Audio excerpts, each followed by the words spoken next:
नमस्कार दोस्तों, स्वागत है आप सभी का बीएचयू वर्ल्ड के ऑनलाइन लर्निंग प्लेटफॉर्म पे, जहां आपको मिलती है बीएचयू से जुड़ी सारी जानकारी, साथ ही ऑनलाइन क्लासेस। दोस्तों, मैं आज आप लोगों से बहुत ही इंपॉर्टेंट टॉपिक पे बात करने जा रहा हूं, बीएचयू बीए के सिलेबस के ऊपर। जिस दिन बीएचयू ने 2019 में यूईटी बुलेटिन जारी किया, बीए वाले जो बच्चे थे एग्जाम देने वाले, उनके सेक्टर में खलबली मच गई, क्योंकि दो नई चीजें उस यूईटी बुलेटिन में डाली गई थी, एक कॉमन टेस्ट और दूसरा सिलेबस चेंज। अब इससे बच्चों में एक ऐसा कंफ्यूजन क्रिएट हुआ कि क्या हम लोग जो पहले पढ़ रहे थे वो हमारा सारा बर्बाद हो जाएगा, और इन चीजों को लेकर लगातार कॉल्स एवं मैसेजेस आ रहे थे। मैंने इस वीडियो को बनाने में लेट किया, इसलिए लेट किया क्योंकि मैं खुद चाहता था कि चीजों को बहुत अच्छे तरीके से समझ लूं। और जिस दिन आप लोगों को लग रहा होगा कि सर क्यों लेट कर रहे हैं, हम कुछ रीजन से लेट कर रहे थे, तो जिस दिन बीएचयू ने जारी किया यूईटी बुलेटिन, उसके अगले ही दिन मैंने एक आरटीआई लगाया। आरटीआई से आप अवगत होंगे, राइट टू इंफॉर्मेशन एक्ट, और इसके जरिए मैंने जो सिलेबस चेंज हुआ उसकी कमिटी के बारे में रिपोर्टिंग ली और ये सारी बातें निकाली कि क्यों आप सिलेबस चेंज कर रहे हैं, कब से इसकी प्रक्रिया चल रही है और इसका बेस जो है वो क्या है। तो पूरा एक डॉक्यूमेंटेशन के रूप में मेरे पास एक डेटा आया और उसमें हर जो कमिटी मेंबर्स थे उन्होंने अपनी रिपोर्ट दी है, सिलेबस क्यों चेंज हुआ है, उनके रिकमेंडेशंस क्या है, इन सारी चीजों को मैंने अध्ययन किया और आज आपसे बीए सिलेबस के ऊपर जो है बात करने जा रहा हूं। कॉमन टेस्ट आपका क्लियर हो चुका होगा, कॉमन टेस्ट के रिगार्डिंग कई वीडियो जा चुके हैं। अगर आपका कॉमन टेस्ट के ऊपर अभी भी क्लियर नहीं है कि कॉमन टेस्ट कैसे होगा, तो आप डिस्क्रिप्शन में नीचे लिंक दिया गया है, कॉमन टेस्ट को उससे देखिए। आइए बताते हैं आपको बीए का सिलेबस। देखिए, इस बार सोशल और आर्ट्स जो है वो दोनों एक हो चुका है, इसलिए अलग अलग बताने की कोई जरूरत नहीं है। जो आर्ट्स का फॉर्म भरे हैं उनके लिए भी यही सिलेबस होगा और जो सोशल साइंस का फॉर्म भरे हैं उसके लिए भी यही सिलेबस होगा। सबसे पहले आइए क्वेश्चन पैटर्न की बात करते हैं। तो आपको इस बार एग्जाम में मिलने वाले हैं 120 क्वेश्चन। पहले आपके 150 क्वेश्चंस हुआ करते थे और इसमें यह क्लियर किया गया था कि 120 क्वेश्चंस जो है वो आपके जीके सेक्शन से रहते थे, जिसमें कि सारी चीजें रहती थी, वो अभी भी आएगी, और 30 क्वेश्चंस जो है वो लैंग्वेज सेक्शन से रहता था। लेकिन इस बार ये क्लियर नहीं किया गया और मुझे जो रिजोल्यूशन दिया गया है उसमें भी इस बात की जानकारी नहीं दी गई है कि किस चीज का कितना वेटेज होगा। तो इस चीज पर मैं आपसे बात करूंगा आगे, लेकिन सबसे पहले ये समझिए कि 150 के जगह 120 क्वेश्चंस होगा और ईच क्वेश्चन आपका 3 मार्क्स कैरी करेगा, यानी टोटल मार्क्स इस बार आपका 360 होगा। निगेटिव मार्किंग की भी व्यवस्था होती है। अगर आप 3 क्वेश्चंस गलत करते हैं, 3 क्वेश्चंस गलत करते हैं, तो आपका एक क्वेश्चन जो है वो गलत माना जाता है। यानी कि अगर आप एक क्वेश्चन गलत करते हैं, एक क्वेश्चन के लिए आपको 3 मार्क्स रिवार्ड किया जाता है। अगर आपका ये क्वेश्चन गलत हो गया तो आपका एक तरह से -4 हो जाता है, क्योंकि 3 क्वेश्चन गलत होने पे आपका एक सही क्वेश्चन भी, सही उत्तर भी जो है वो काट दिया जाता है। उसके बाद आप इस चीज से भली भांति अवगत होंगे कि जो पैटर्न है एग्जाम का वो एमसीक्यू है, बहुविकल्पीय प्रश्न आपको दिए जाएंगे। एक प्रश्न रहेगा, उसमें आपको 4 या हो सकता है 5 ऑप्शंस भी दे दिए जाएं और आपको उसी में से आपका आंसर टिक करना होगा। सिलेबस के नाम पे बीएचयू ने इस बार मात्र 4 पॉइंट लिखा है। क्या लिखा है? आपने अगर यूईटी बुलेटिन पढ़ा होगा तो आपने उसमें पाया होगा कि इस बार बीएचयू ने कहा है कि हम जो है आपको जीके और करंट अफेयर से क्वेश्चन पूछेंगे। पहला सेक्टर ये जीके और करंट अफेयर्स। उसके बाद दूसरा है आपका मेंटल एबिलिटी। मेंटल एबिलिटी, इसी को रीजनिंग भी कहते हैं, मेंटल एबिलिटी या रीजनिंग। और तीसरा आपका है न्यूमेरिक एबिलिटी। न्यूमेरिकल एबिलिटी मतलब होता है न्यूमेरिकल एबिलिटी या न्यूमेरिक एबिलिटी, इसका मतलब हुआ आपका मैथमेटिकल पोर्शन, मैथ्स वाला जो पोर्शन आता है। और आपका चौथा है लैंग्वेज एंड कंप्रीहेंशन। लैंग्वेज, अब लैंग्वेज में 2 लैंग्वेज आपका रहेगा, एक रहेगा हिंदी और दूसरा रहेगा इंग्लिश। इस दोनों में से आपको कोई एक चूज करना है।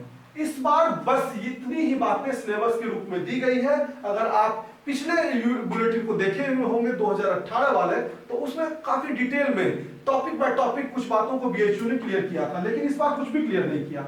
लेकिन जब मैंने ये रिजोल्यूशन पढ़ा तो एक चीज मेरे समझ में जरूर आई कि जो चेंजेस किया गया था वो इसलिए किया गया था क्योंकि बीए में बीएस जो बच्चे आईएससी कर रहे हैं वो लोग भी फॉर्म भरते हैं, जो बच्चे आईकॉम कर रहे हैं वो बच्चे भी फॉर्म भरते हैं, और जो बच्चे आईए कर रहे हैं वो बच्चे भी फॉर्म भर रहे थे। तो कुछ लोगों के साथ जो है प्रशासन को लग रहा था कि अनफेयर एडवांटेज कुछ लोगों को मिल रहा था, खास करके आईए वालों को।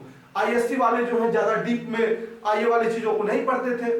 चूंकि ये ओपन फील्ड है, यहाँ सारे बच्चे फॉर्म भर रहे हैं, तो क्यों ना एक इस प्रकार के एग्जाम पैटर्न को डेवलप किया जाए जहां किसी को ज्यादा एडवांटेज ना मिले, सबको इक्वल एडवांटेज मिले। और उसी उद्देश्य से इस बार सिलेबस चेंज किया गया, न सिर्फ बीए में बल्कि और भी एमए के कई कोर्सेस हैं जिसमें कि कॉमन टेस्ट कर दिया गया और उसमें सेम पैटर्न को अपनाया गया है। लेकिन बीए में देखिए किस प्रकार क्वेश्चन पूछे जाएंगे, मैं यहाँ पे आपसे चर्चा करने जा रहा हूँ। ये 4 सेक्शन है और चारों का वेटेज क्या होगा, सबसे बड़ी जो क्वेश्चन उठ रही है वो इस पे उठ रही है। तो देखिए जो मैंने देखा आपका रिजोल्यूशन में, उसमें एक चीज तो स्पष्ट किया गया है कि जीके का वेटेज कम होगा। पहले आपके 150 क्वेश्चंस में जो थे, 150 क्वेश्चंस में 120 जीके ही हुआ करता था। उसमें आपका मैथ्स और मेंटल एबिलिटी मुश्किल से 15 से 20 हुआ करता था, 100 क्वेश्चंस आते थे। लेकिन इस बार वेटेज उसका कुछ कम किया जाएगा, लेकिन इसका मतलब ये नहीं है कि उसका वेटेज बिल्कुल कम कर दिया जाएगा। आप अगर जीके और करंट अफेयर्स की बात करें तो जीके और करंट अफेयर्स का वेटेज जो है इस बार भी कम से कम 50% जरूर रहेगा, क्योंकि इसमें जो नंबर ऑफ सब्जेक्ट्स हैं जीके में वो काफी ज्यादा है। और अगर हर सब्जेक्ट से 1-2 क्वेश्चन, 3-4 क्वेश्चन भी दे तो काफी क्वेश्चंस बन जाएंगे। इसलिए 50% क्वेश्चंस आपका जीके और करंट अफेयर्स से आना तय है। उसके बाद आपका 30% वेटेज कम से कम लैंग्वेज गेन करेगा, 30%, और 20% वेटेज जो है आपका मेंटल एबिलिटी और न्यूमेरिक एबिलिटी गेन करेगा। अगर थोड़ा सा आप देखेंगे, क्योंकि देखिए कुछ भी स्पष्ट नहीं बताया गया है कि वेटेज आपका क्या होगा, लेकिन जीके का वेटेज मेरे दृष्टिकोण से इतना जरूर रहने वाला है। अगर हल्का कम ऊपर भी किया जाएगा तो आपके इस पोर्शन में चेंज किया जाएगा, हो सकता है इसको 30 कर दे और इसको 20 कर दे। लेकिन इससे आप पे क्या इफेक्ट पड़ रहा है? आप पे कोई इफेक्ट नहीं पड़ना चाहिए, क्योंकि आपको ये सारी चीजें पहले भी पढ़नी थी और अब भी पढ़नी है। आप अगर ये सोच के मेहनत करेंगे कि किसी सब्जेक्ट से कम क्वेश्चन आ रहा है, उसको हम कम पढ़ेंगे, तो आप उन चीजों तक कभी नहीं पहुंच पाएंगे, क्योंकि आपको ये पता नहीं है कि अगर कम क्वेश्चन भी आ रहा है तो वो कहां से आने वाला है। तो आपको पूरा चैप्टर ही पढ़ना पड़ेगा। तो इस बार आपको घबराने की जरूरत नहीं है। जो सिलेबस आपका पहले था वो एज यूजुअल आप कंटिन्यू करिए, और जब तक नए तरीके से एग्जाम नहीं हो जाता, आपको कोई क्लीन एंड क्लियर नहीं बता पाएगा कि किस सब्जेक्ट से कितने क्वेश्चंस आएंगे, किसका वेटेज कितना होगा। लेकिन इतना स्पष्ट है कि इस बार आपका मेंटल एबिलिटी और न्यूमेरिकल एबिलिटी के क्वेश्चंस की संख्या में वृद्धि होगी, और ये आपका की और वाइटल रोल जो है वो प्ले करने जा रहा है। साथ ही करंट अफेयर्स को अलग से लिखा गया है, तो इसमें भी क्वेश्चंस आने की संभावनाएं है।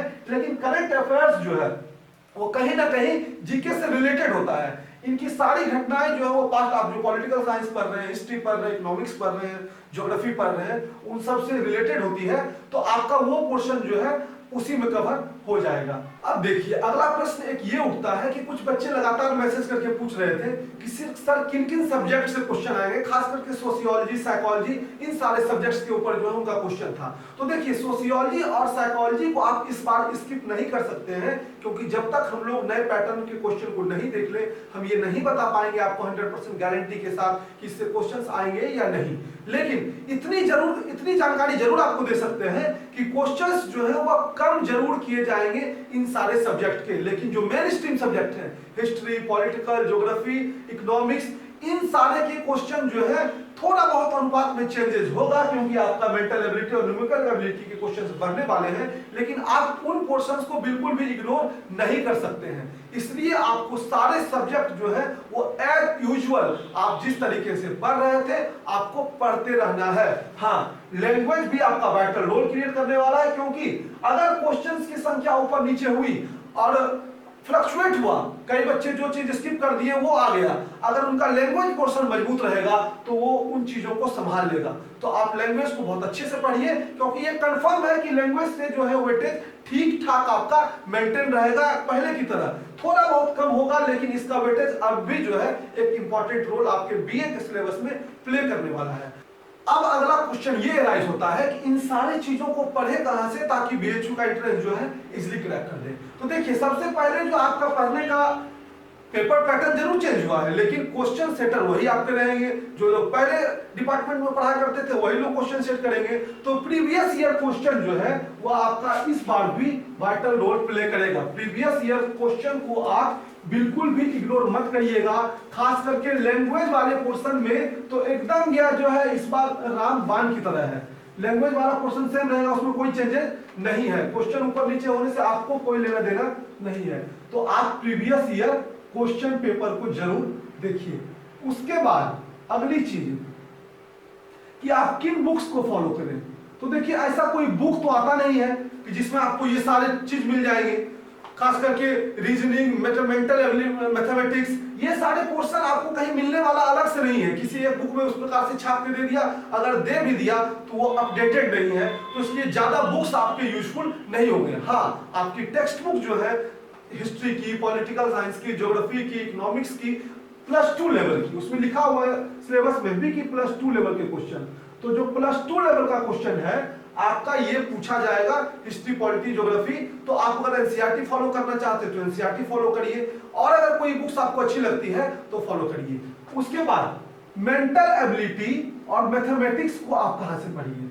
देखिए मेंटल एबिलिटी और मैथमेटिकल पोर्शन जो है ये प्रैक्टिस की चीज है, ये आपको प्रैक्टिस करनी पड़ेगी। हम लोग जो ऑनलाइन कोर्स चला रहे हैं उसमें इन दोनों पोर्शन पे भी इस बार विशेष ध्यान दे रहे हैं। पहले हमने इसके लेक्चर्स की संख्या कम रखी थी, जो बच्चे कोर्स ज्वाइन कर चुके होंगे उनको पता होगा कि अब इनके लेक्चर्स मेंटल एबिलिटी को जो है वो उनको कुछ ज्यादा मिल रहे होंगे, और मैथ्स के लेक्चर भी जितने मिले हैं उससे और ज्यादा वो आपको मिलने वाले हैं।